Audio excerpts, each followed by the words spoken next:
my name's Amanda and welcome to the tutorial for block number 8 in my House Square Triangle Sampler Quilt Along series. So here is the 8th block we will be making. This is a variation of the open window block. So this is another one of those blocks where it's made entirely out of half square triangles. There are 16 units in this block, and with this one there's a little bit of a tricky element when we're first piecing together our half square triangles. We need to make sure that we have the right fabrics matched with each other, but I do go through all of that, and if you do get a little bit confused or a little bit stuck with the way that I explain it in the video, just check out the pattern sheet and everything will be explained on there as well. So as always, you will find all of the measurement and cutting instructions for this block down in the description box below and also on the pattern sheet linked. There is also a nice coloured diagram on the pattern sheet for you to follow if you get stuck with the layout of the half square triangles. Okay, so with all of that said, this is how you make this variation of the open window block. The fabrics I'm using to make block 8 include the Blue Skies Solid, the Elephantastic Pink Solid, and the Layla print fabric.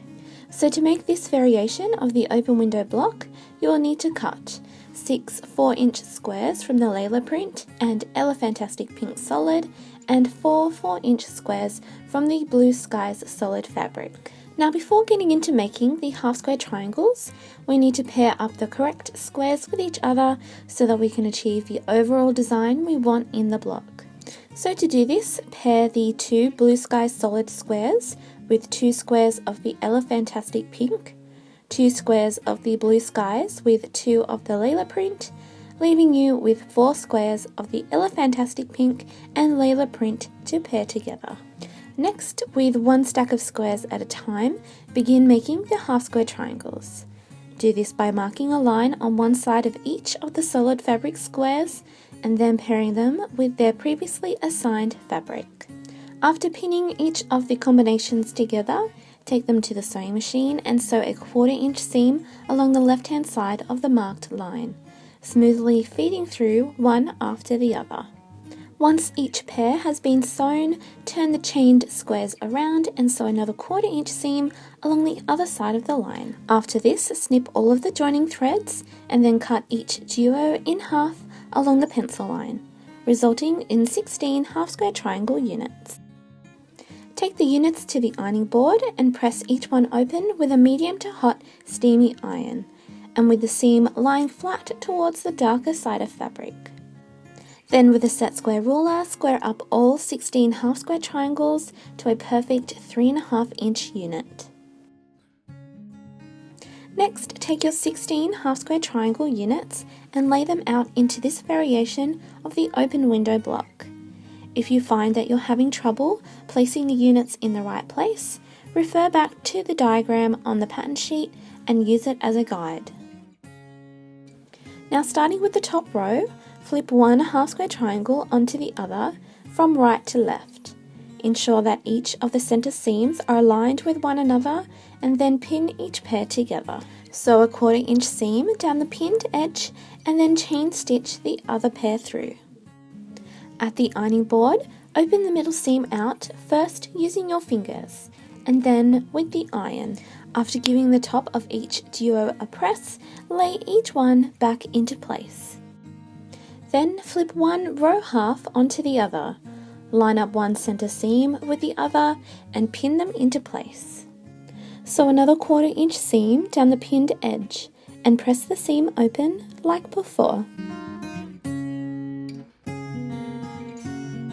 And then from here, piece together the 3 other rows in the block in the same way as the first.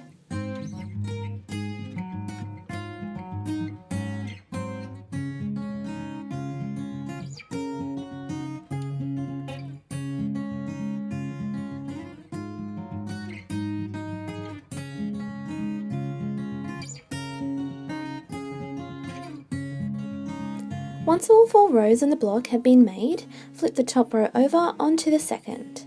Line up the open seams with one another and then pin them into place, while ensuring that the half square triangle center seams on each end are sitting comfortably on top of each other. Carefully sew a 1/4-inch seam down this side, ensuring that each of the open seams are lying flat before sewing over them. Open out the seam with your fingers and then carefully press it flat with the iron. After piecing the other 2 rows in the block in the exact same way, flip one block half onto the other. Line up each of the open seams and pin the edge together. Sew one last 1/4 inch seam down this side, again making sure that all of the seams are lying flat before feeding them through the machine. Press the center seam flat in the same way as the others, and then turn it over and give the top of the block a good final press. Then lastly, square up the block so that it measures 12.5 inches square. When doing this, I make sure that the 1/4 inch line running around the outside of the ruler is sitting on top of the outside half square triangle points, and that the bold lines running through the ruler match up as close as they can to the main seam lines in the block. Once I'm happy with the placement, I trim off the first 2 edges along the right and top sides.